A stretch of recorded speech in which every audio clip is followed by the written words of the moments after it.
Boa noite a todos. É uma satisfação muito grande tê-los aqui conosco em mais um evento do IBEF, o Instituto Brasileiro de Executivos de Finanças do Paraná.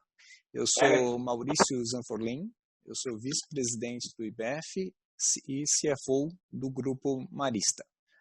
O IBEF é uma instituição sem fins lucrativos e ele tem o propósito de desenvolver e manter uma comunidade de profissionais de finanças e aqueles que giram no entorno desses profissionais para promover o desenvolvimento e a capacitação dos seus associados, através de compartilhamento de conteúdo, de boas práticas, sempre pregando pela ética, pela transparência, pelo compliance, que por sinal é tema de hoje. Bom, com isso, então, após essa rápida introdução, eu gostaria de passar aqui a palavra para o Vicente, que é o coordenador do Comitê de Compliance e Risco, para apresentar o nosso evento e também os nossos palestrantes. Desejar a todos vocês um ótimo evento, façam suas perguntas, porque isso só vai tornar mais rica essa nossa noite. Obrigado e, Vicente, com você. Boa noite, Maurício, muito obrigado. Boa noite a todos os nossos palestrantes. Meu nome é Vicente, como o Maurício falou, sou coordenador do Comitê de Compliance e Riscos e também sou diretor de Governança, Risco e Compliance da Copel, Companhia Paranaense de Energia. De início, quero agradecer a todos os 3 palestrantes que aceitaram dividir conosco seu conhecimento, seu tempo aqui, para brilhantar a nossa discussão aqui, a nossa noite. Já vou de imediato fazer a apresentação dos nossos palestrantes. Zeina Latifi, consultora econômica e colunista do Estadão. A Zeina é consultora econômica com doutorado em Economia pela USP, foi economista-chefe da XP e antes teve passagem por várias instituições financeiras, Royal Bank of Scotland, ING, ABN AMRO e HSBC. Atualmente colunista do Estadão. Zeina, muito obrigado pela sua participação e por ter aceitado compartilhar aqui com a gente esse momento. Maurício Marchesini. Obrigado. Maurício Marchesini, atualmente PMO Finance do grupo Renault, inclusive aí vai estar conosco participando direto da França, né, Maurício? Formado em administração de empresas MBA e auditoria pela UF Paraná, pós-graduação em contabilidade e finanças pela UFPR, especialização em planejamento financeiro pelo Truro and Pelwith College na Inglaterra. Então, mais uma vez, Maurício, obrigado também por ter aceito o nosso convite e estar aqui participando com a gente. Reinaldo Gotto, atualmente diretor de compliance da BRF. Reinaldo é engenheiro mecatrônico formado pela Escola Politécnica da USP, pós-graduado em marketing ISPM e finanças pela FGV e MBA internacional na Berlin e SMMT. Bom, quero agradecer mais uma vez a todos. E aqui acho que a nossa proposta, sendo bem objetiva, a gente vai já iniciar o debate e vamos propor uma forma aí de trabalho, de dinâmica, em que eu estabeleço uma pergunta para os senhores, para a Zeina, para o Reinaldo e para o Maurício, e adicionalmente, quem quiser contribuir ou complementar ou argumentar em cima da resposta do outro palestrante, também fica à vontade, pede a palavra. A ideia é a gente fazer uma coisa dinâmica, interativa. O tema do nosso evento de hoje só um minutinho aqui. Compliance e riscos superados diante do novo normal. Desafios enfrentados e oportunidades exploradas. Bom, acho que a primeira pergunta queria dirigir a Zeina, depois eventualmente os nossos outros colegas podem complementar, mas o novo normal e isso que a gente está vivendo, essa pandemia, todo esse desafio que surge, traz agora um novo momento, né, Zeina? E o que vivemos aí, já estamos vivendo uma transformação cultural e uma transformação digital. O home office já é uma realidade em diversas empresas, né? Então, a minha pergunta é, O Brasil, como um país, institucionalmente falando também, está preparado para esse momento e dentro disso, saberemos e iremos aproveitar essa oportunidade dessa transformação ou não estamos preparados?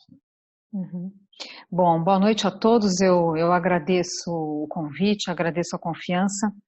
Olha, quando a gente olha o que tem sido histórico nosso, nós somos um país que nós fomos perdendo várias oportunidades de reformas e que o resultado disso é que por décadas nós estamos tendo crescimento econômico aquém de países parecidos com a gente, né? Nem estou querendo comparar o Brasil com China, com Índia, mas emergentes que têm ali características mais parecidas com a nossa. Então a gente foi ficando para trás. E aí uma grande dificuldade por uma série de questões de avançar em reformas, avançar em agendas de cunho mais liberal. A gente acaba avançando quando realmente deu tudo muito errado, momentos de crise, a gente consegue fazer alguma lição de casa, mas realmente o histórico nosso é de um país com muita dificuldade para construir consensos e obviamente isso se reflete no nosso crescimento econômico. Nós tivemos até sucesso, algum sucesso, enfim, não quer dizer que o país só errou de forma alguma, mas apenas temos um crescimento que decepciona. Tivemos algumas batalhas importantes que a gente conseguiu, testes importantes que a gente conseguiu passar, que foi estabilizar a economia, que foi retomar uma agenda de reformas desde o governo Temer, que culminou na aprovação da reforma da Previdência, e aí a gente tem inflação controlada, taxa de juros em patamares inéditos. Então, isso foi, de fato, uma batalha importante. Mas há um caminho muito longo pela frente e a gente tem, nessa pandemia, escancarado a dificuldade do Estado brasileiro de promover crescimento, promover igualdade e reagir diante de crises. Então, hoje o Brasil é visto na comunidade internacional como exemplo a não ser seguido. A julgar pela curva epidêmica no Brasil, a gente pode, né, dada a elevada taxa de crescimento de novos casos e mortes, a gente está ali correndo o risco de dobrar o número de mortes até o final do mês e colocar o Brasil numa situação ainda mais negativa em relação ao mundo. Então, isso já diz muito sobre quem nós somos.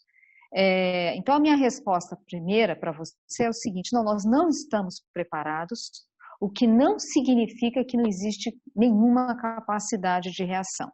Então, esse novo mundo, ele para um país em que as nossas crianças não sabem matemática, o Brasil se sai muito mal nos exames comparativos de educação. Num país em que a gente tinha pré-crise, vamos ver como é que vai ficar essa estatística, algo como 25% dos nossos jovens, chamados jovens nem trabalha, nem estuda. Imagina como é que a gente vai se inserir tecnologicamente, né? A discussão antes da crise é que o mundo discutia indústria 4.0 e a gente aqui, isso é uma realidade para pouquíssimas empresas. Um grave problema de qualidade da mão de obra e um problema muito sério de custo Brasil que sufoca as empresas e inibe a inovação.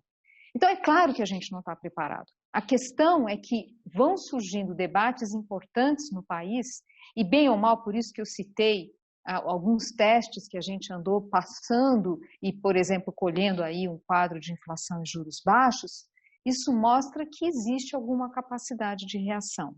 Vai depender do trabalho das lideranças do setor privado, de levarem essas questões. Não dá para a gente ficar sentado achando que Brasília vai resolver nossos problemas e, obviamente, vai depender da política. Essas agendas, elas dependem muito de capacidade e de capacidade de liderança dos nossos governantes. Mas eu vou parando por aqui. Legal. Vou aproveitar o gancho. Até, Maurício, eu ia te provocar. Eu acho que vou complementar. Eu escutei algumas coisas interessantes nos últimos tempos aqui na Universidade de Sorbonne, onde eu estudo atualmente. a imagem que eles têm do Brasil é uma imagem que a gente também tinha há algum tempo, que é uma imagem de um país, o país da oportunidade.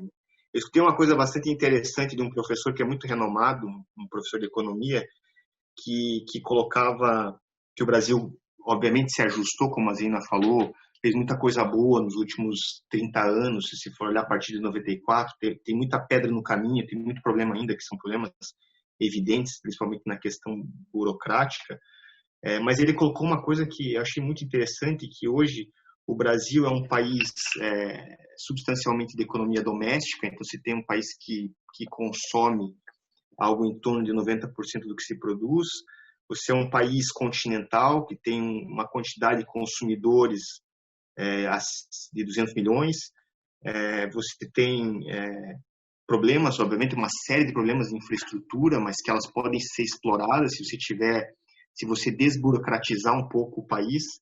E você tem um déficit habitacional enorme. Então, quando se junta tudo isso,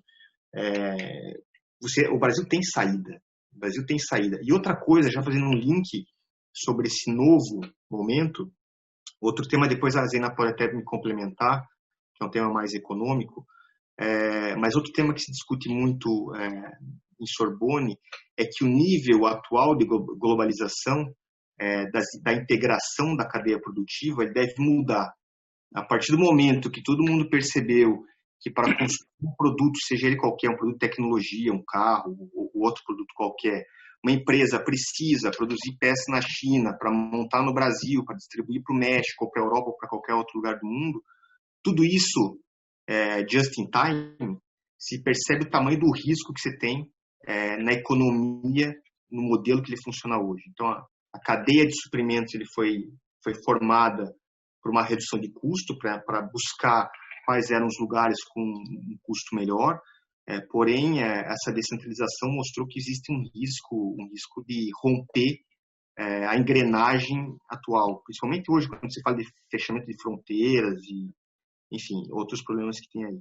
A partir disso, a partir desse novo normal, a pauta que eu vejo muito na discussão em Sorbonne não acabar com a globalização, porque isso é evidente que não vamos voltar para as décadas passadas, mas é uma regionalização, ou seja, as Américas mais próximas, a Europa mais próxima do leste europeu. E aí o que eles colocaram, que eu achei bastante interessante, é que o Brasil poderia se beneficiar disso, olhando para esse aspecto, que a gente poderia ter Américas mais próximas, o Brasil poderia se beneficiar disso. Mas hoje, na minha visão, e aí não é uma visão de Sorbonne, é a minha visão, me parece que o México está mais bem preparado para isso, para poder absorver essa centralização, essa regionalização dos processos produtivos. Então, é um tema que vem junto com a transformação digital, porque eu acho que hoje é o tema que todo mundo fala, é o tema que está na mesa, acho que todas as empresas discutem muito isso, mas eu acho que esse tema, esse novo mundo passa um pouco por essa questão de uma nova divisão geopolítica ou geoeconômica do mundo. Legal, obrigado, Maurício. Reinaldo, pegando esse gancho da transformação digital, né? Eu sei que até nos falamos um pouco antes da pandemia chegar no Brasil, você estava implementando lá na BRF toda uma transformação digital na área de compliance, né? Isso, esse trabalho, né, até aliado aí aos novos desafios, né, junto às atividades da própria companhia da BRF no ramo de alimentos, né, e os desafios na distribuição e operação. Queria que você desse um panorama para a gente do teu trabalho, né, primeiro nessa transformação digital na área de compliance e dos desafios de manter essa operação também durante a pandemia e enfrentamento disso tudo. Bem, primeiramente, muito obrigado pelo convite, tá? Eu espero que me escutam bem, tá? Tive um pequeno probleminha tecnológico aí, tá? Mas gostaria de agradecer de novo pelo convite, Vicente, da IBEC, tá? Também é uma honra para mim, tá? Participar do painel com pessoas tão distintas que eu admiro tanto, tá? Gostaria de elaborar um pouco no que a Zena falou, tá? Concordo muito, tá? Minha formação é na área de engenharia e eu posso dizer que eu vivi e sofri, vamos dizer assim, tá, nas últimas 3 décadas, né, por esse processo acelerado que o Brasil passou, né, para a chamada desindustrialização, né, e concordo muito com o que o Maurício falou, tá, que nós perdemos algumas chances bastante significativas dentro do nosso histórico, tá. Eu só queria talvez trazer, tá, um pouco do copo meio cheio, vamos dizer assim, tá, do agronegócio, né, que é para onde eu estava na indústria de base, tá, e migrei pro agronegócio, tá, porque justamente entendi, tá, que era uma das áreas de grande potencial no Brasil, tá, e eu diria, tá, que o Brasil ele conseguiu construir uma excelência nesse período, mesmo com todas essas diversidades que a Zena bem colocou, tá. Acho que não é por acaso, tá, que o Brasil é o maior exportador de café, suco de laranja, proteína, que é onde a BRF se insere especificamente, tá. Acho que o Brasil é o maior exportador de frango, porque a BRF também é o maior exportador de frango do mundo, né. E não só isso, tá, e uma série de outros mercados, né, onde a gente se desenvolveu bem graças a 3 fatores, eu acho, tá, bastante importantes, tá. Um é muito relacionado ao que você falou, né, acho que assim, tecnologia, né, ganhos genéticos, né, desenvolvimentos que o Brasil vem fazendo, que propiciaram, né, saltos, vamos dizer assim, tá, bastante significativos na questão do agronegócio, tá. Pouco se fala, né, mas acho que o Brasil ele tem uma excelência sanitária de colocar inveja, né, nos melhores padrões do mundo, né. Eu brinco que quando entrei na BRF há 2 anos atrás, tá, acho que um dos primeiros cursos que eu fiz quando entrei nos frigoríficos, tá, foi de lavar a mão, tá. É justamente esse vídeo que hoje todo mundo vê no YouTube ali, tá, um processo. E não só isso, tá. Nós já tínhamos outros procedimentos, né, relacionados ao que a gente chama de vazio sanitário. Então, por exemplo, quando eu ia para o exterior, tá, eu voltava, eu tinha que ficar 72 horas sem ter nenhum contato com outro executivo da BRF, justamente porque a gente já tinha essa visão um pouco de riscos relacionados à pandemia, né? E eu digo, tá, que o Ministério da Agricultura também desenvolveu um sistema sanitário, um sistema de inspeção federal, tá, bastante robusto, né? Comparáveis aos melhores do mundo, tá? E uma terceira vertente, que eu acho que talvez também é um dos tópicos aqui que a gente vai discutir, né? O Brasil avançou sim, tá? No meu entendimento, na agenda de combate à corrupção e principalmente tecnologias para o combate à corrupção, tá? Lembrando que o combate à corrupção ele pode ser entendido de várias vertentes diferentes, né? Uma vertente que é muito utilizada na política, né? Lembrando que desde o primeiro presidente eleito democraticamente no Brasil, que era o Caçador de Marajá, tá, até o recente, sempre a pauta de corrupção tá na questão política, tá. Tem uma vertente mais jurídica, vamos dizer assim, tá, punitiva, né.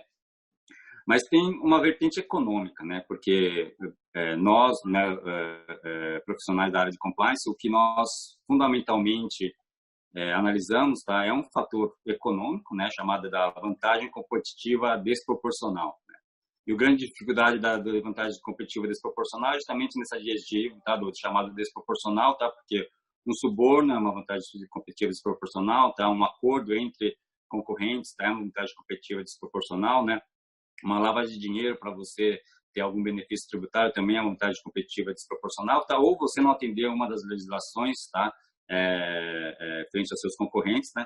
Não por acaso, né, a OCDE ela entende, né, a questão do combate à corrupção como uma das suas principais frentes, né, para que a gente tenha, né, um fair play, né, um jogo limpo entre as nações, né?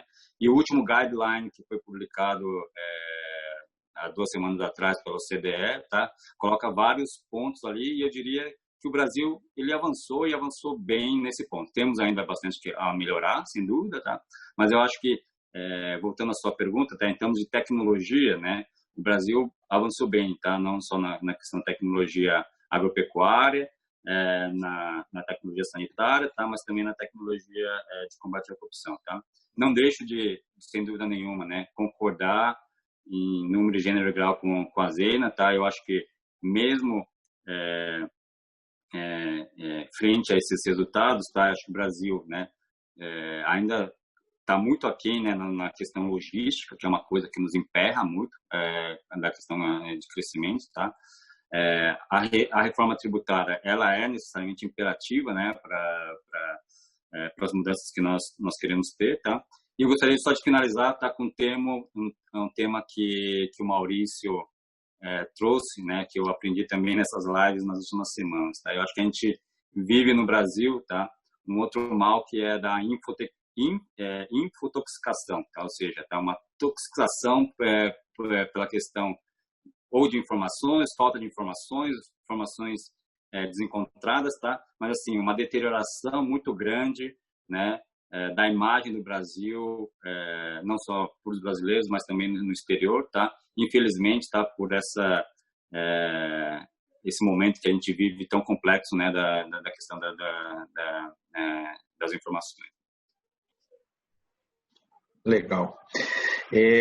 Zeina, gostaria de te pedir, acho que dentro dessa oscilação do mercado, né, frente a essa pandemia, e dentro disso veio, né, o dólar chegou a valores estratosféricos, depois caiu, o valor do mercado de ações também oscilou muito. Gostaria que você nos trouxesse aí um teu panorama sobre isso, como que você enxerga isso tudo e o que a gente pode esperar desse cenário do mercado, especialmente falando brasileiro, né, sem entrar até nas questões externas aí, que a gente avaliaria petróleo, etc., mas gostaria do teu diagnóstico mais em relação ao Brasil, em relação a esses números que a gente vê oscilando muito frente ao que a gente está vivendo aí da pandemia e das ações do governo como um todo. Uhum. Bom, vamos lá. Bom, a gente passou por um período de volatilidade aguda, né, que foi quando os preços de ativos despencaram, e isso, obviamente, era a função da total falta de previsibilidade, né, da natureza da crise, do que aconteceria. Esse auge, esse pico de volatilidade, certamente ficou para trás, e a gente foi tendo gatilhos para isso. Eu diria que o mais importante gatilho foi a política agressiva do Fed de injeção de liquidez e de socorro, utilizando inclusive instrumentos adicionais àqueles que já tinham sido utilizados na crise de 2008. Então, aumentou ali a caixa de instrumentos disponíveis para o Fed, e também a munição utilizada foi mais pesada ainda. E lembrando que nessa crise, diferente da crise passada, em que a razão principal era exatamente uma crise que nasceu no mercado financeiro, nasceu no mercado de crédito, agora não, né? A gente está falando de uma crise de outra natureza. E mesmo assim, né, o Fed entrou ainda mais pesado do que entrou lá atrás. Isso já foi um primeiro e forte gatilho para a gente ter uma redução das volatilidades. Aí a gente foi tendo também os movimentos ainda que mais defasados na Europa. Tivemos agora recentemente pacote fiscal sendo aprovado. E isso foi ajudando a acomodar o mercado.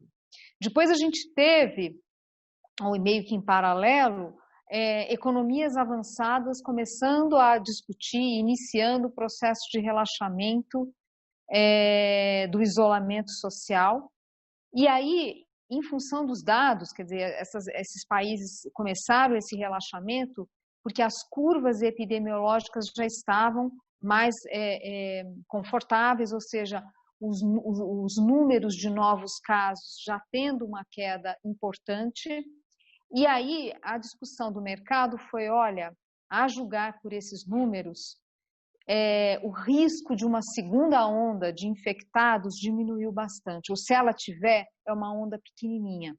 Então, isso também trouxe alento, fora as notícias que vão aparecendo de avanços nas pesquisas para vacina, né?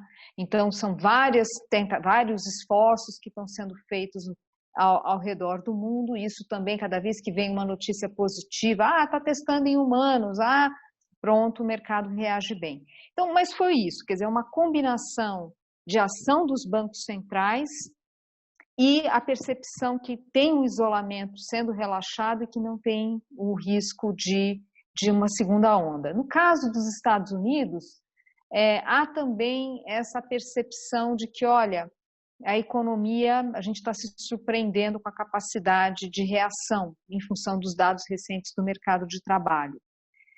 Bom, e no Brasil? No Brasil, começa a surgir uma percepção que abril foi, pelo menos do ponto de vista de vendas do varejo, enfim, não dá para a gente dizer isso da economia como um todo, porque a gente não tem dados, mas pela utilização de cartão de crédito, esses grandes bancos têm lá o seu monitoramento diário, inclusive, e aí a percepção que o fundo do poço foi o mês de maio, né? Mês de abril, e mês de maio parece que o país foi aprendendo a conviver com o isolamento e os números, né, parou de despencar. Então, nesse apanhado aí, dá para a gente dizer o seguinte, essa dinâmica de preços de ativos, então é isso. Primeiro, o auge daquela volatilidade já foi. Ainda tem uma volatilidade elevada, e por isso esses dias seguidos, sobe, depois cai, enfim, ainda tem volatilidade relevante? Ainda tem, e assim vai ficar por um tempo. Principalmente pensando no Brasil. Claro, os nossos preços de ativos são beneficiados por essa dinâmica lá fora, mas internamente a gente ainda tem muitas incertezas que vão de questões da saúde, como vai ser a nossa curva aqui, que hora que vai ter esse platô, né? O ministro Mandetta falou lá atrás que o platô seria agosto, só cairia em setembro.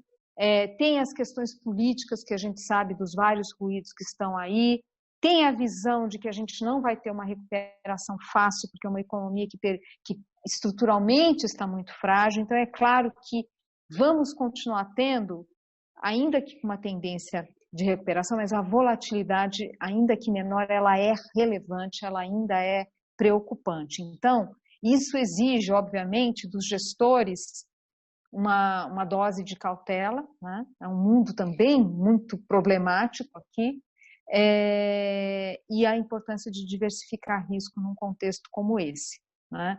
Então, o tempo todo revendo as carteiras e com uma dose aí de conservadorismo, porque a volatilidade ainda é elevada. E, de novo, desculpa, o que os mercados embutem não ter segunda onda e recuperação em V lá fora. E aqui dentro a gente sabe que nós ainda não, né? Primeiro que esse cenário lá fora ainda tem dúvidas, mas principalmente aqui dentro não é a nossa realidade. Ana, Maurício, queria pegar o gancho para a Zena comentou de riscos, né? Riscos, obviamente, de mercado e riscos de investimento. Mas queria também a tua análise em relação aos riscos empresariais, né? A análise de riscos. Pensando aí um pouco no mapa de risco estratégico de uma empresa, etc. Né? Eu sei que você também trabalha e trabalhou com isso, né? Riscos e oportunidades, né? Que empresa que poderia prever no seu mapa de riscos o que aconteceu nesse mundo, né? E a partir de agora, né?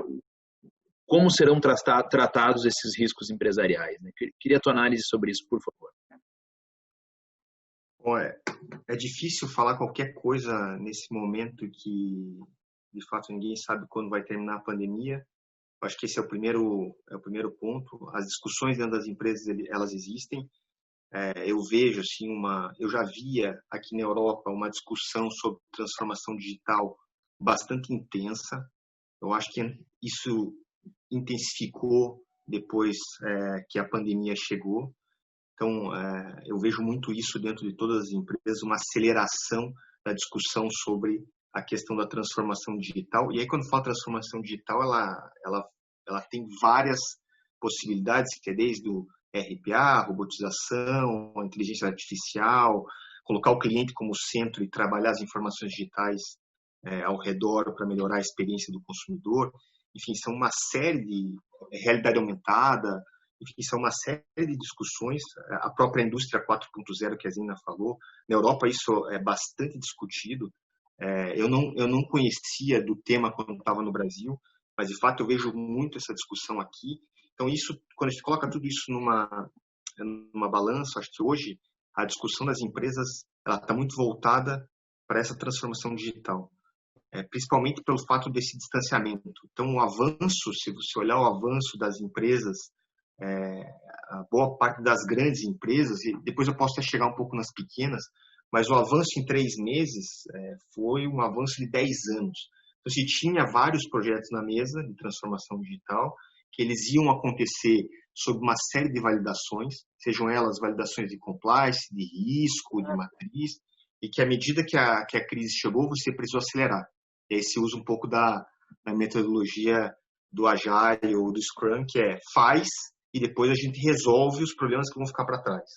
Então, se colocou para funcionar uma série de projetos, sejam eles de entregas, e-commerce, videoconferência, formação digital, coisas que eram prioridades, que eram discussões e que por uma necessidade, por uma situação excepcional, isso se acelerou. Então, as ações nesse tema poderiam acontecer, iriam acontecer, mas de forma mais lenta. Então, alguns negócios que já discutiam bem esse tema, a gente vê no Brasil, a própria Amazon sempre discutiu esse tema de uma forma bastante avançada. A Magazine Luiza agora, quando você olha o que está sendo feito, de fato é algo bastante interessante em termos de avanço na transformação digital.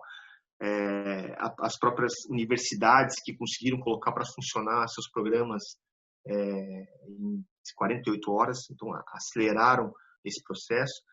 Então, de fato, são ações, são ideias bastante disruptivas, quando se fala em transformação digital para os negócios, para um olhar para processo também. Você tem que olhar como que eu posso olhar para um problema que a gente tem hoje, que é um problema generalizado, e como que eu posso tentar entender esse problema e como que eu posso resolver ele de uma forma mais eficiente.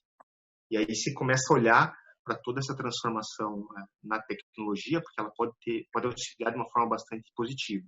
Eu escutei um negócio bastante interessante, e aí, olhando para os... Antes de comentar isso, algumas empresas no Brasil, por exemplo, alguns bancos digitais já trabalham com a transformação digital há algum tempo.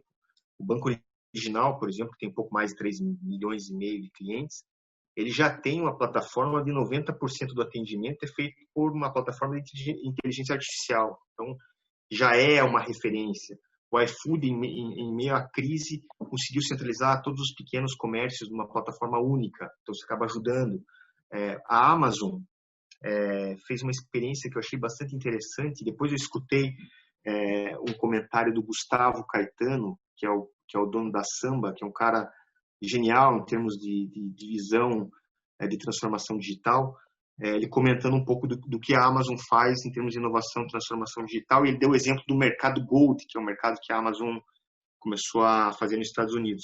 E ele trouxe o exemplo do modelo de negócio supermercado no mundo, que é o mesmo desde o final da crise de 29, que foi quando foram criados os supermercados. E o modelo é o mesmo, né? Se você for parar para pensar no modelo de negócio, você vai para o mercado, pega um carrinho, enche o carrinho de compra, vai para o caixa, tira as compras do carrinho, vai para trás do caixa, põe as compras no carrinho de novo, vai para o carro, tira as compras do carrinho e põe no carro. É um processo extremamente antigo.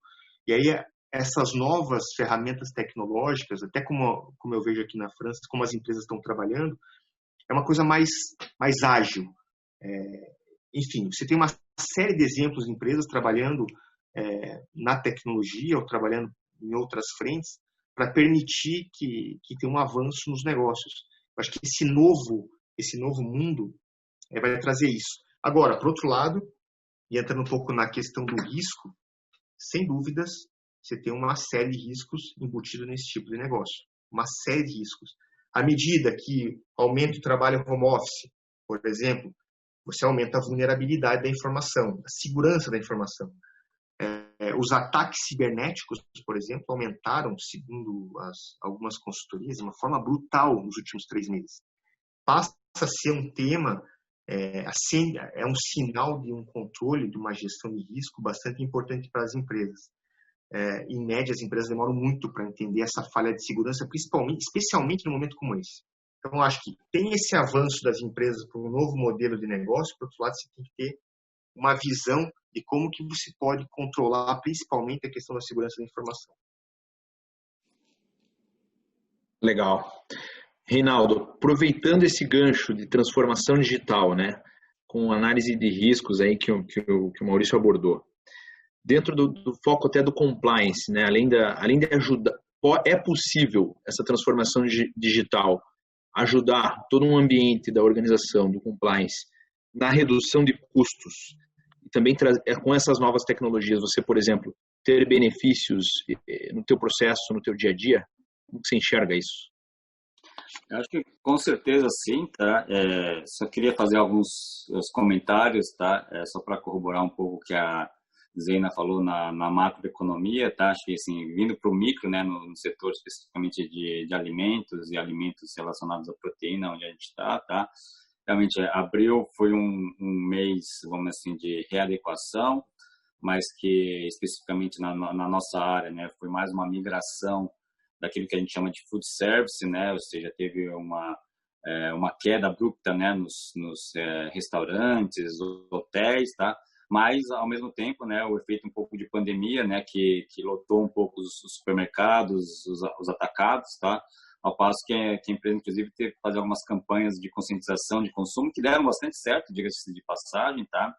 E tivemos resultados bastante interessantes. Em maio, né, já vem mostrando, né, não só uma estabilidade, mas um crescimento.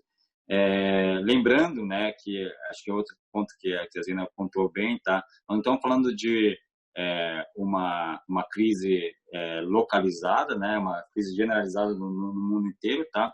E especificamente a China, né, que é onde foi primeiro detectado a questão do coronavírus, tá? Ela já vem de uma sucessão de problemas sanitários que não é necessariamente algo totalmente novo, né? Acho que o tempo está tão maluco, tá? Que acho que não faz tanto tempo que, se vocês se lembrarem, no final do ano passado, teve um acréscimo substancial na questão, né, do preço da proteína aqui no Brasil, né, por um outro problema sanitário que houve na China, né, relacionado à febre suína africana, que reduziu quase 1/3 do plantel de suínos na China, né. Isso, infelizmente, como o Maurício bem pontuou, tá, trouxe uma série de oportunistas, vamos dizer assim, relacionados a isso, tá? E nós vimos, por exemplo, tá, as fraudes digitais aumentarem quase 36% nos nossos canais nesse período, né? Pessoas se fazendo passar por funcionários da BRF, tentando vender produtos no comércio eletrônico, tá? E eu acho que daí, indo especificamente para a sua pergunta, tá, da transformação digital, sim, tá? Temos adotado, tá, as melhores ferramentas do mercado, tá? A metodologia Agile, os Scrums, né? Então, eu diria que nós melhoramos bastante, né, o processo de due diligence, reduzindo quase 90% do tempo médio que a gente fazia, tá? Os treinamentos que antes eram presenciais, tá? Com uma favorabilidade de quase 70%, voltaram para se migraram para ser digitais, tá, online, né, com uma alta favorabilidade, tá? O Maurício colocou bem também, tá? Acho que tivemos uma aceleração no e-commerce, né? Então, Sadia, Perdigão, Qualy, sempre foram tradicionais marcas, né? Muito voltadas para o mercado tradicional, né? Mas lançamos os nossos canais digitais também com bastante sucesso, né? E também teve uma certa composição de mudança de perfil, né? Então, maio, por exemplo, tá, foi o mês que a gente teve o recorde de crescimento em margarina, né? A gente até ficou surpreso, ficou se perguntando de onde que veio isso, né? E aí, falando com a indústria de farinha, tá, parece que, né, muita gente ficou mais em casa fazendo mais bolo, tá? E aí trouxe uma demanda bem maior. Então, na parte de demanda, tá, nós não vemos, vamos assim, tá, nenhum impacto substancial, muito pelo contrário, tá, com certo aumento relacionado ao tema das exportações, tá. Mas, sem dúvida nenhuma, né, acho que esse momento digital ele traz alguns desafios, né, como esse, né, das fraudes, né. Mas nesse ponto também eu acho que o Brasil ele se desenvolveu bem, né. O Brasil tem um sistema financeiro também bastante digitalizado, bastante robusto, que também tem nos ajudado bastante a derrubar essas fraudes e detectar, tá? E gostaria também de falar que acho que o Brasil, de novo, né, na questão do combate da corrupção, naquele ponto que a OCDE fala que o país tem que ter uma estratégia bastante clara para o combate, né? Eu acho que sim, nós tivemos sucesso nesse combate, tá? Então, só para ter uma ideia, né? Acho que a CGU publicou recentemente, né, que identificaram mais de 160 mil potenciais fraudadores, né, nesses pedidos de auxílio, né. Nós tiramos da informalidade, ou vamos dizer assim, ainda trouxemos, né, para o sistema formal quase 30 milhões de pessoas, né, que pediram esse auxílio, tá? E eu estava participando de um webinar assim internacional, e é engraçado, né, que os americanos, eles até usaram um termo que ficou bastante famoso, né, numa das séries, né, que Winter's Coming, né, ou seja, eles esperavam para o winter deles, tá, no inverno deles, tá, uma série de detecção de fraudes relacionadas a todas essas bolsas, esses auxílios, vamos dizer assim, tá, e eles falando assim, olha, o segundo semestre vai ser muito puxado no combate à corrupção, porque a gente vai detectar um monte de coisa, tá? Mas eu diria que realmente o Winter chegou até um pouco mais cedo aqui no Brasil, tá? Ou seja, antes mesmo da gente fazer a segunda, a terceira parcela de pagamentos, tá? Os sistemas digitais do Brasil já conseguiram detectar uma série de fraudes, uma série de problemas, né? Assim como também em alguns estados, né, foram detectados fraudes antes mesmo, tá? Da gente ter um processo bastante longo e moroso, tá? Que era como era antigamente nos processos de investigações digitais, analógicos, né? Antes dos sistemas digitais. Muito legal. Gostaria de abordar com a Zeina, dentro, né, disso que a gente vem conversando aqui no dia de hoje, se você percebe, Zeina, uma evolução cultural no país. Por que isso? Apesar de a gente, obviamente, não adentrar na esfera política, porque aí a gente vê uma série de outras frentes abertas, a gente vê, por um lado, as empresas, as instituições comprometidas em ajudar, em se engajar em doações, em não ficar só à mercê e à espera do poder político ou do governo, né? A gente vê diversas empresas adotando mecanismos, além dos mecanismos de compliance, além dos mecanismos de zelar pela própria instituição, a gente vê empresas, assim como as pessoas, preocupadas em ajudar, preocupadas em dar sua parcela de contribuição. Por isso eu pergunto, você enxerga nisso uma evolução até cultural, que pode impulsionar, apesar da esfera política, impulsionar ao longo, médio prazo, um fortalecimento e uma evolução na esfera política, institucional do país? Uhum. Aqui eu vou entrar como palpiteira, né? Não é a minha formação, é difícil para um economista fazer análises ali sociológicas, né? Mas hoje o economista no Brasil, a gente tem que analisar um pouco de política, um pouco de saúde, uma hora você está tendo que entender tudo de epidemiologia, enfim, né? Então eu vou dar uns palpites aqui, ainda que reconhecendo que não é minha área. Bom, o Brasil, esse retrato eu vejo como um retrato ainda muito heterogêneo, mas tem algumas coisas interessantes acontecendo no Brasil. Então, nessa questão, por exemplo, de doações, né, nós somos um país onde muito pouco, as pessoas fazem muito pouco filantropia, né, de verdade, né? Diferente, por exemplo, a gente vê nos Estados Unidos, as doações que são feitas por famílias a universidades. A gente não tem essa tradição aqui no Brasil. E o que está acontecendo é que a epidemia gerou esse movimento muito forte de doações, né? De famílias, enfim, de pessoas mais ligadas, claro, né, à elite do país. Isso é um movimento interessante porque é algo novo no Brasil. Então, essa percepção que o Estado está quebrado, né? As contas públicas estão numa situação muito grave, vai piorar, né? Está piorando mais ainda, e que a gente precisa aprender a olhar para o lado, a gente precisa aprender a olhar para os grupos mais vulneráveis. Essa é uma consciência que tem crescido no Brasil, numa sociedade que tipicamente faz muito pouco isso, né? A não ser que tenha algum benefício fiscal. Então, tem algumas coisas. É claro que tem ali um longo caminho, porque se por um lado a gente vê isso, por outro lado, a gente vê uma postura individual e também de empresas de tentar aproveitar a crise para, né, ter algum benefício. Então, a gente, por outro lado, ainda vê muito oportunismo, né, nas pressões em Brasília para socorro. Um exemplo, aqui eu vou ser bastante politicamente incorreta, mas esse auxílio emergencial, muitas pessoas que não deveriam estar ali na fila, não deveriam ter pedido esse auxílio, se beneficiando. Claro que teve um problema de focalização, uma política que foi ali, teve que sair às pressas, mas isso diz muito do Brasil. Muitas políticas públicas nossas, uma parcela importante da sociedade se beneficia, mesmo sabendo que não é elegível. A única política pública que é realmente bem focalizada e não tem oportunismos é o Bolsa Família, e mesmo assim tivemos momentos que ele também deu uma derrapada. Mas é a que é mais focalizada de acordo com o Banco Mundial. Então, isso mostra um pouco o que nós somos como sociedade. A gente topa agendas liberais desde que não mexa no nosso, né?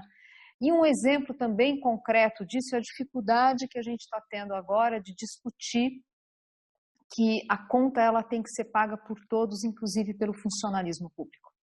Então, a elite do funcionalismo não quer nem ouvir em falar em reduzir jornada de trabalho e salários, sendo que nesse momento de crise a gente precisaria urgentemente dessa medida, que é algo que está previsto naquela PEC emergencial que está ali no Senado e nada de avançar. Então, o retrato, ele é muito, né, ainda somos o Brasil de sempre, mas a gente vê algumas coisas acontecendo. E do ponto de vista, ainda que a sua pergunta não diga respeito à questão do engajamento político, mas eu acho que nós temos uma oportunidade com essa crise dessa sociedade hoje mais exigente de aumentar um pouquinho a coesão social. A gente passou aí por anos de disputas políticas que dividiram a sociedade, amizades perdidas, chegamos a isso, né? Famílias, o tema política virando tema proibido, meu Deus, né? Que país é esse? E aí o que eu vejo é que temos uma oportunidade de ter um pouco mais de coesão social em função disso. Coesão social, o que mostram alguns estudos aí na economia, é que é um ingrediente importante para avançar com reformas. Sociedades muito divididas, é mais difícil você construir consensos e avançar com reformas. Então, eu acho que essa crise pode trazer algumas boas notícias por esse aspecto. Agora, que temos ainda muito a avançar, nós temos. Obrigado, Zena. Acho que a Zena tocou num ponto, Maurício, que eu gostaria do teu depoimento aí, fazendo um paralelo. O que você viu de aprendizado aí, o que você pode comparar Europa e Brasil, né? Ela falou, né, a questão de quem paga a conta, né? Acho que tem uma diferença grande, né? Quem que está pagando a conta aí na França?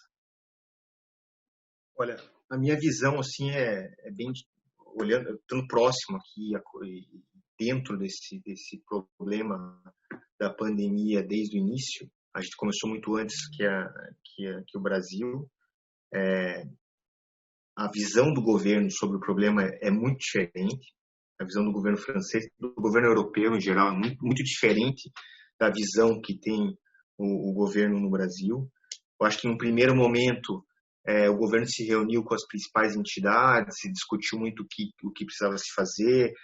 A conta em si, todo mundo sabia que a conta seria alta, ninguém sabia exatamente o quanto seria isso. Mas então se vinha de projeções econômicas toda semana na Europa trazendo os novos números. E hoje, um número mais real é de que, por exemplo, a França vai ser impactada de forma brutal. O governo, de fato, priorizou o tema e, de fato, assumiu a responsabilidade sobre a conta. E, obviamente, não houve, num primeiro momento, uma redução salarial nas empresas e no governo, mas houve o governo participando do pagamento de parte dos salários das empresas, desonerando as empresas num primeiro momento para que as empresas tivessem um fôlego. Isso tudo deve custar muito para a França e para a Europa em geral. Pra você ter uma ideia, na França, a França cresce muito pouco já há bastante tempo. Se olhar os números de crescimento da França, depois a Zina pode até me confirmar isso, mas é 1,5%, 2%, 1,4%, o crescimento da França é baixo. A França mantinha uma dívida PIB, que para um país de primeiro mundo, ela é relativamente equilibrada, que estava em torno de 98% a 97%, 99% do PIB. Esse ano já é fato que a França deve fechar o ano com uma dívida PIB acima de 120%. Então, isso é brutal. E a expectativa é que, pelo menos nos próximos 5 anos, se mantenha nesse mesmo nível. Agora, a situação geral na Europa é pior na Itália. E quando se fala para traçar um paralelo com o que acontece no Brasil, a minha visão da Itália, estando aqui na Europa, é de que a Itália é um Brasil. Assim, as coisas que acontecem na Itália são muito parecidas com as coisas que acontecem no Brasil. Sejam elas de corrupção, sejam elas de problemas de crescimento. A Itália, por exemplo, o desempenho econômico da Itália ele é pior do que o Brasil já faz tempo. Então, não é dos últimos anos. A Itália tem um problema de déficit fiscal que é brutal, que não tem solução. Todas as reuniões da comunidade europeia se questionam como a Itália vai fazer para pagar isso. Agora diminuiu um pouco a pressão, mas a Itália cogitou durante um período do ano passado, inclusive, sair da União Europeia. Mas a Itália, por exemplo, que talvez seja a economia mais complexa, mais complicada aqui do centro europeu, deve fechar o ano com uma dívida PIB acima de 160%. Assim, é brutal, é uma conta, parece que impagável, é um desemprego que aumenta de uma forma elevada. Então, você tem aí dois países que puxam a Europa, que é a França e a Alemanha, e você tem países com problemas, que é a Espanha, a Itália, Portugal, que é irrelevante. E ainda sobre toda essa ótica, a saída da Inglaterra, que é o Brexit, que ninguém mais discutiu isso depois da pandemia. Era o tema mais quente na discussão da Europa ano passado, e esse ano, com a pandemia, o tema ficou de lado. Mas é evidente que após é necessário uma retomada nessa discussão, porque ela é relevante, ela é importante para a Europa como um todo. Então, eu vejo a Europa um pouco dividida em alguns momentos, é a minha percepção. Você tem uma comunidade que trabalha muitas vezes com opiniões e divergências, então que não consegue caminhar junto. Então, existe muita briga política. E, de fato, a esperança de todos aqui, na França especificamente, é que esse momento atual faça com que a Europa tenha uma união e saia um pouco mais fortalecida. Porque o que acontece nos últimos anos é a Europa se enfraquecer perante os outros países do mundo. Pelo fato de ter um crescimento baixo, pelo fato de ter problemas econômicos em diversos países e pelo fato, por exemplo, de uma saída da Inglaterra, que é um país importante para o grupo, para o bloco. Então, de fato, o que eu vejo, fazendo um paralelo com o que acontece no Brasil, o Brasil tem problemas políticos enormes, problemas de déficit também. A Europa também tem problemas do viés político, não como o Brasil, mas também tem problemas de viés político e vai ter problemas econômicos pelo menos pelos próximos 5 anos. Então, é uma retomada, após o final de tudo isso, eu acho que a gente vai ver como sai a Europa, se sai fortalecida, existe uma frente dizendo que a Europa deve se aproximar muito mais dos Estados Unidos agora com essa guerra comercial na China. Enfim, eu acho que a Europa precisa se fortalecer para poder se situar novamente como um bloco econômico importante para o mundo. Obrigado, Maurício. Reinaldo, gostaria até de uma pergunta aqui que chegou no chat.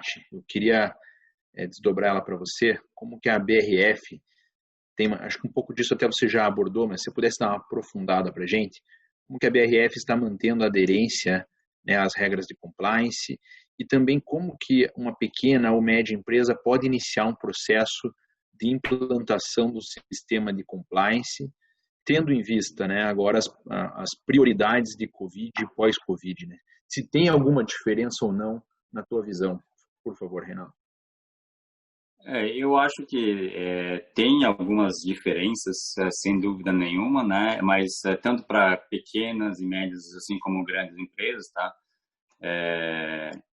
E aí eu até convido também, tá, a assistir as palestras excelentes do Vicente também, tá? E acho que esse grupo de trabalho também é muito importante, né? Porque tudo começa, né, na questão da análise de risco.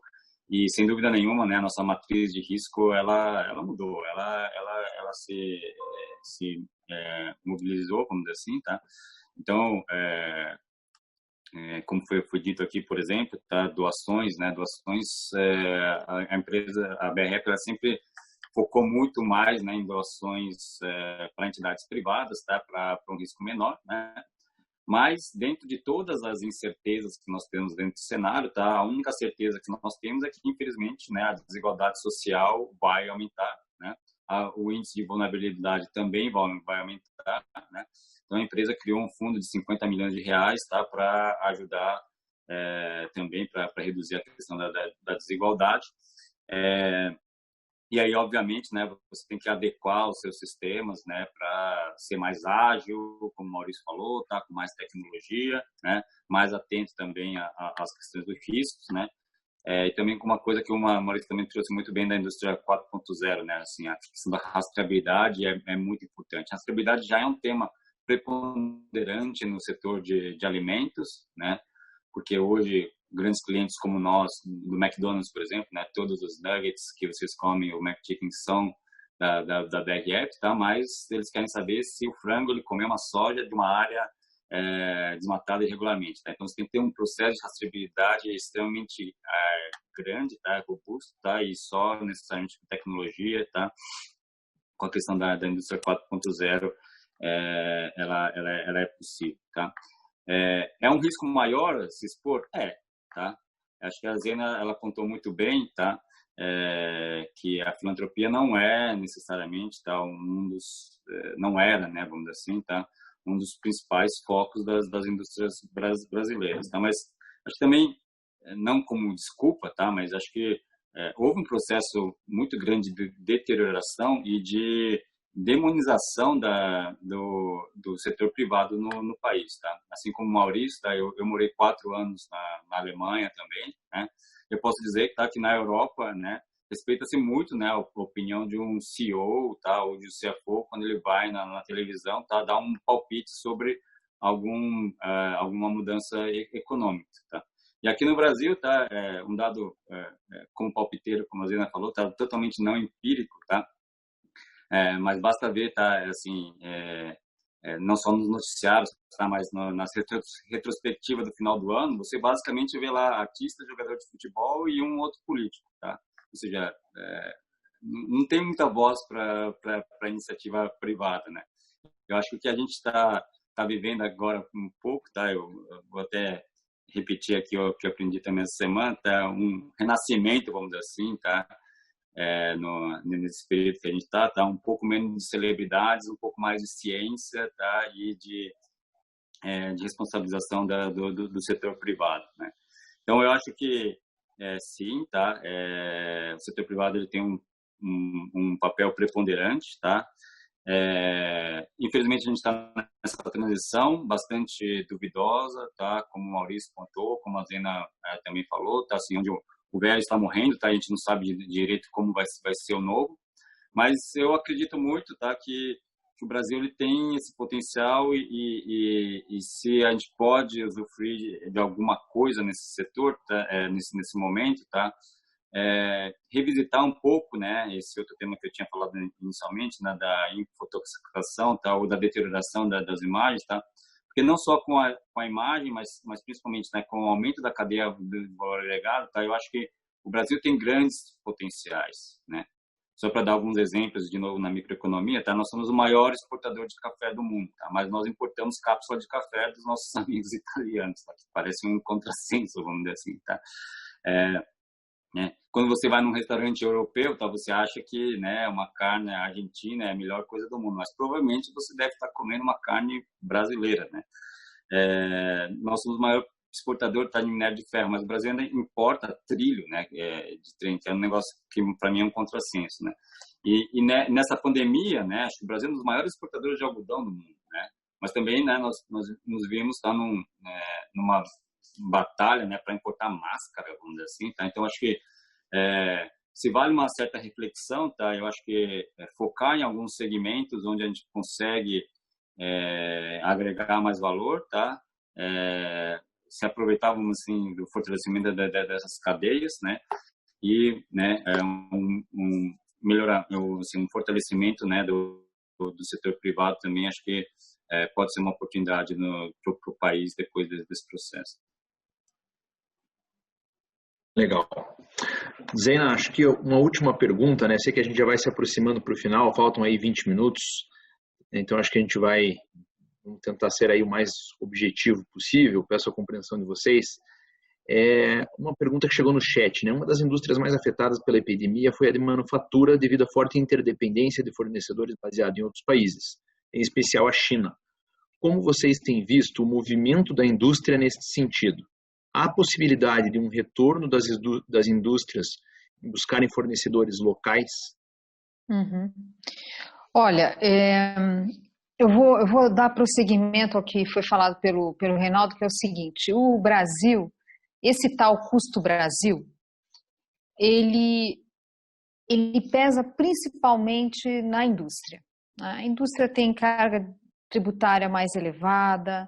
Junto com essa carga tributária elevada vem toda a complexidade do nosso sistema tributário, a insegurança jurídica, daí tem várias regras desde segurança do trabalho, regras trabalhistas que pegam ali, né, pesam particularmente na indústria.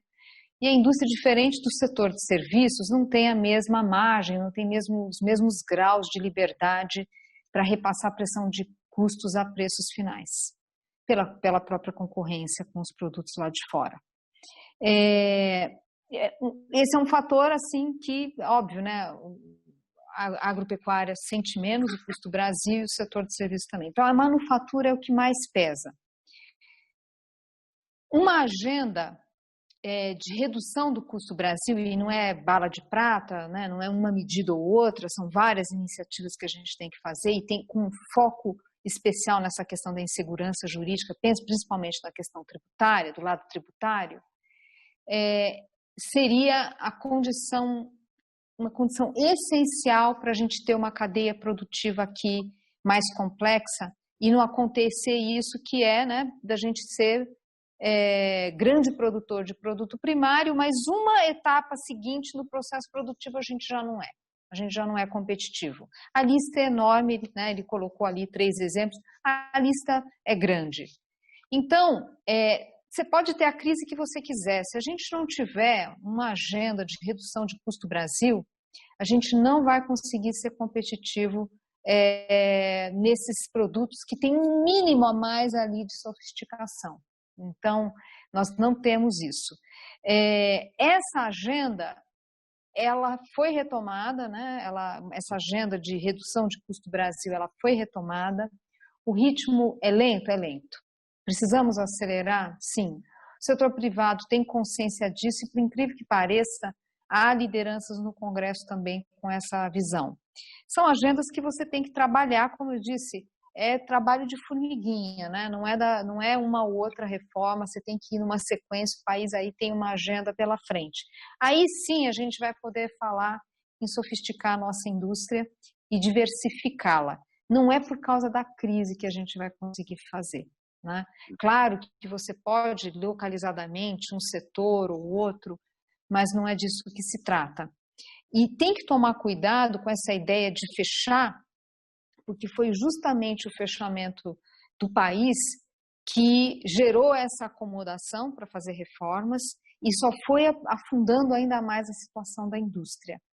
O próprio Reinaldo falou da questão da competitividade da nossa agropecuária. Isso tem a ver com concorrência externa, porque a concorrência é muito desagradável. É desagradável, mas é o que faz as empresas saírem da sua zona de conforto, investir, ir atrás e pressionar o governo por medidas e tal. Então, a minha resposta aqui é a seguinte: olha, O nosso trabalho para sofisticar a indústria vai muito além daquilo que a crise nos traz. Tem uma lição de casa que o Brasil precisa fazer, e a crise, na verdade, o que ela faz é acelerar a urgência dessas medidas. Muito bacana, obrigado. Maurício, e aí na Renault, né? Não sei o que você pode contar para a gente, né? A gente falou também algumas coisas de transformações tecnológicas, etc., né? Como que vocês estão sentindo aí, o quanto há de evolução nessa transformação tecnológica e o que isso incorpora e transforma, né, daquilo que a gente já um pouco já abordou, mas transforma a realidade e o dia a dia dentro do trabalho do grupo e economia de processo, economia de custo e evolução que fica perene para a estrutura da empresa. A gente está, evidentemente, trabalhando bastante na questão tecnológica. Acho que esse é um pilar que já vem desde o ano passado, principalmente na robotização de alguns processos. Então, para nós, a robotização é um pouco diferente da transformação digital. Quando você fala em robotização, você vai robotizar alguns processos que vão te melhorar algumas áreas ou algumas coisas pontuais. A indústria automotiva é bastante complexa, não é algo simples, é uma indústria difícil de você transformar ela de uma forma brutal. Você tem um modelo de negócio que ele é muito, ele funciona há bastante tempo. Então, a gente, obviamente, colocou o tema está na mesa, a gente discute muito a questão de como fazer a transformação digital, de como implementar novos processos, olhando para o que os outros estão fazendo, olhando também para outros segmentos, olhando para um business model, como a gente faz, olhando para como que a gente trabalha melhor a informação.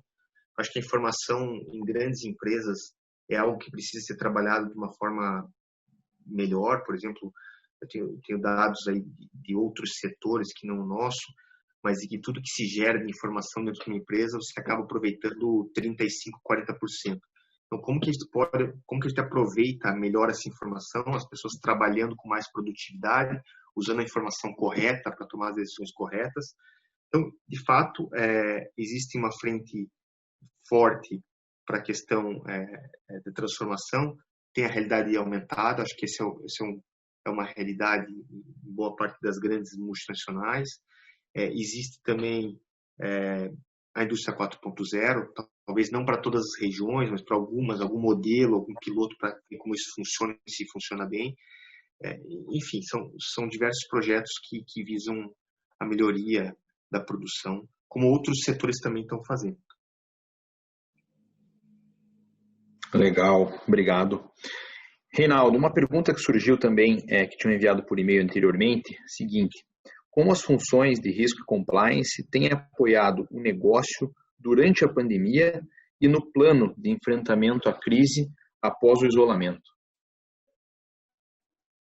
Aqui eu acho que a gente pode falar um pouco das práticas que a empresa adotou, né? Então, como nós somos considerados uma das empresas, uma empresa nos setores essenciais, né? Que é de alimentos, tá? Nós não paramos, né? Então, montamos um comitê de crise que inicialmente se encontrava 2 vezes por dia, tá? Hoje, todos os dias nós nos falamos, né? E eu acho que eu diria que hoje nós estamos até mais próximos e mais ágeis, vamos dizer assim, tá? Com relação a não só a tomada de decisão, tá? Mas principalmente com relação às análises que nós fazemos, tá? Então, apareceu uma demanda nova num país novo, tá? Que não importava do país e por um problema produtivo, tá? Vai começar a importar, tá? Isso demorava, né, meses, vamos dizer assim, tá? E aí eu uso aqui a palavra que tanto Maurício e a Zena falaram, tá? Assim, a crise realmente trouxe uma outra velocidade para as transformações, tá? Mas acho que o principal, tá, e a gente sempre tem que lembrar isso, né, os sistemas de integridade, tá, eles têm que ser voltados para as pessoas, né? Então, assim, tá, nenhuma máquina, nenhum sistema, tá, ele vai funcionar, tá, sem necessariamente ter um olhar bastante cuidadoso relacionado a pessoas, tá? Então, eu acho que a empresa já tinha um foco bastante forte nas pessoas, tá? Enfatizou muito isso, né? Afastando as gestantes, os grupos de riscos, tá? Procurando entender, tá? Se as pessoas tinham algum problema na família ou alguma dificuldade, vamos dizer assim, tá? Abriu canais, tá? Inclusive com psicólogos, tá? Para ajudar o pessoal, tá? Melhorou ainda mais as condições de trabalho, tá? Mas mesmo assim, tá? Os nossos sistemas, eles tiveram algumas ondas, vamos dizer assim, né? Que capturaram, tá? Algumas preocupações das pessoas, tá? Então, inicialmente, né? Até brinco, tá? Veio a onda do álcool em gel, que teve uma falta de álcool em gel, e aí algumas reclamações relacionadas ao álcool em gel, tá? Depois uma onda relacionada, né?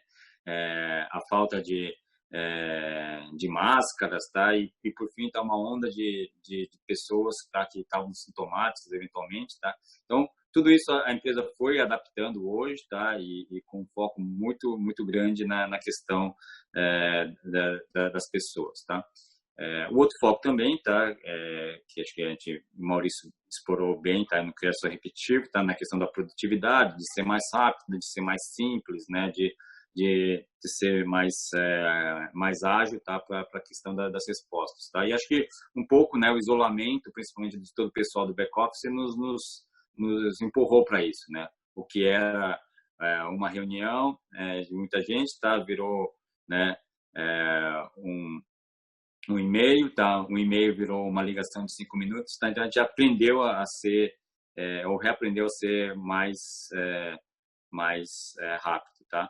E também, tá? Essa questão que eu falei um pouco antes, tá? Do aumento da conscientização relacionada ao consumo, né? Explicar um pouco mais para os nossos clientes, né? A questão, né? Não só do consumo consciente, tá? Mas o descarte consciente também, né? E podemos observar aí, né? Um aumento de até 25%, né? Do lixo reciclável que nos deixa muito felizes, tá? E também, por último, né? Um tema que foi abordado aqui, tá? Um pouco mais da questão da solidariedade, né? Acho que a BRF já tinha o Instituto BRF, que já ajudava bastante gente, tá? Mas se voltar necessariamente, né, para aqueles mais vulneráveis, tá? E acho que todas essas são mudanças que, se eu posso ser otimista, tá? Se elas pudessem perdurar, tá? Seria muito, muito benéfico, não só para a empresa, mas para a sociedade, tá? Um maior foco nas pessoas, mais produtivo, tá? Mais consciente no consumo, tá? E mais solidário, tá? Eu acho que foi assim que não só o sistema de integridade, mas a empresa ela acabou se adequando a esse momento. E, Reinaldo, só para linkar com uma pergunta que acabou de surgir também no chat, se o compliance, se a área de compliance, as perspectivas dele para pós-pandemia, né? E aproveito até para convidar todos a se manifestarem, assim, muito se fala, o compliance estava na moda e agora se questiona se ele está ou não está na moda, se ele vai deixar de existir. Um minutinho só para a gente fechar com essa provocação, né? Pós-pandemia, tudo voltando ao normal, compliance volta a ser moda, não volta? Como que fica essa situação? Eu acho que já foi abordado aqui por outras pessoas, tá? Acho que o Brasil ainda ele tem um caminho cultural ainda a se traçar, né? Então, e como eu comecei falando, né, na questão da vantagem desproporcional, tá? Por que né, o tema de corrupção, tá, ele é tratado também no âmbito econômico, tá? Porque se você tem uma desvantagem desproporcional, que seria como se fosse um anabolizante, tá? Você acaba favorecendo aquele atleta que não necessariamente seria o que deveria ganhar, né? E aí, tá? Você classicamente, né, teria um sobrepreço, 5, 10% de sobrepreço, tá? Porque alguém pagou um suborno, tá? Porque ele fez um conluio com os outros concorrentes, tá? Ou porque ele usou um sistema irregular de tributos ou de legislação, tá? Só que no Brasil isso tomou uma proporção totalmente inversa, né? Então, alguns estados, né, que quem ganhou, na verdade, tá, não conseguiu entregar nem 5% dos respiradores, por exemplo, tá? Então, o impacto para a sociedade não foi de 5% de aumento de custo, tá? Foi de 95% de hospitais sem os respiradores, tá? Então, mas por outro lado, tá, de novo, né, voltando para a questão, né, do copo meio cheio, né, eu acho que nós conseguimos identificar rapidamente esses desvios, né, basta vocês entrarem, tá, no site ou da CGU, da MPF, tá, todo dia tem uma operação relacionada a algum tema ali, tá? Não que isso nos deixe felizes, mas que nos deixam necessariamente ser sempre atentos, né? Como eu falei, né? Fraudes digitais aumentaram em 36% no nosso caso, tá? Reclamações no canais também aumentaram dois dígitos, tá? E eu acho que conseguimos, com as ferramentas digitais, por mais incrível que pareça, tá, nos aproximar um pouco mais, tá, do nosso, de todo nossos funcionários, tá, e também dos terceiros, tá? Então, eu acho que não, tá? Eu acho que sim, podem ter programas que podem adormecer ou ter um período de pausa, vamos dizer assim, tá? Mas, né, voltando à questão do risco, tá? O risco está aí, tá? E necessariamente não precisa estar sempre atento a ele. Obrigado. Zeina, sei que você tem agora, vai linkar direto num outro compromisso, te agradeço muito. Não sei se quer fazer alguma consideração final para fechar aqui a tua participação, e daí na sequência eu passo a palavra para o Maurício também. Não, só agradecer mesmo, parabenizar aí por esse seminário, né? E foi muito boa a conversa. Obrigada. Tá bom, obrigado pela tua participação, Zeina. Valeu, pessoal. Obrigado. Maurício, alguma consideração final aí também para a gente fechar com a tua participação aí, e já de antemão também agradecer a você e ao Reinaldo pela tua participação, e na sequência a gente passa para o Maurício do IBEF fazer o fechamento. Eu agradeço pela oportunidade, acho que de fato foi uma discussão bastante relevante. O tema compliance é um tema que eu acho que vai voltar rapidamente na pauta de todas as empresas, principalmente depois dessa nova forma de trabalhar. Então eu agradeço, acho que foi uma discussão bastante produtiva. Obrigado pela oportunidade. Obrigado, Maurício. Obrigado, Reinaldo. E obrigado, Maurício, diga, Reinaldo, por favor. Não, só queria agradecer. Beleza. Maurício, não sei se você quer fazer algum fechamento, fica à vontade, por favor. Mais uma vez, agradecer aos nossos palestrantes aí pela participação. Então, obrigado, Vicente. Certamente a gente está vivendo talvez um momento mais diferente na nossa história e na vida profissional de cada um de nós enquanto executivos, né? Não tenha dúvida que isso é um fenômeno global e um daqueles que acontecem talvez a cada muitas décadas. Eu acho que o tema escolhido foi muito feliz, nada mais apropriado nesse momento a gente ouvir do Comitê de Compliance e Risco as discussões e reflexões que foram trazidas aqui. Nós estamos falando de uma volatilidade inacreditável, de incertezas enormes ainda, de mudanças de hábito que vão afetar a forma como a gente faz negócio, vão afetar a relação de oferta e demanda daqui para frente. Comentamos de ataques cibernéticos acontecendo. Em uma outra pesquisa eu vi um dado de que havia um quadruplicado dos ataques cibernéticos, principalmente nas casas e junto às pessoas físicas. Uma grande dúvida sobre como que a gente reage e a gente retoma, se é a curva U, é a curva V, é a curva L, é uma combinação da V com ondas de abre e fecha, e como é que vai ficar isso no futuro? Eu imagino cada um de vocês o quanto que isso tem tomado de tempo, reflexões e muitas conversas para se projetar o melhor cenário possível, e que não é né? São diversos cenários possíveis. Se a gente falava 1 ano, 2 anos atrás do mundo VUCA, um mundo de volatilidade, de incerteza, um mundo complexo e um mundo ambíguo, eu fico me perguntando hoje qual que é o termo que a gente deveria usar. O VUCA já ficou fácil. Acho que talvez a gente esteja aqui porque hiperVUCA, é o VUCA ao cubo, mas essa é a realidade. Que essas nossas reflexões e debates tenham sido de bom proveito para todos que nos acompanharam, né? E o importante é que a gente esteja preparado para enfrentar as dificuldades, mas ao mesmo tempo otimistas para aproveitar as oportunidades. Elas virão, elas estão aí e cabe a nós saber enxergá-las e nos adaptarmos para isso. Dessa maneira, eu queria fazer um reforço a cada um de vocês que nos acompanha aqui até o momento para responder a nossa pesquisa de satisfação que segue na sequência através do Zoom. Fazer um agradecimento em nome do IBEF a todos vocês, ao Vicente como coordenador aí do Comitê de Compliance e Risco, né? Um grande agradecimento ao Reinaldo Goto, ao Maurício Marquezini e à Zeina Latif, que saiu agora um pouco mais cedo. Muito obrigado a todos os participantes também e desejo a todos uma boa noite e nos encontremos novamente num próximo evento do IBEF. Boa noite, gente. Obrigado a todos. Boa noite.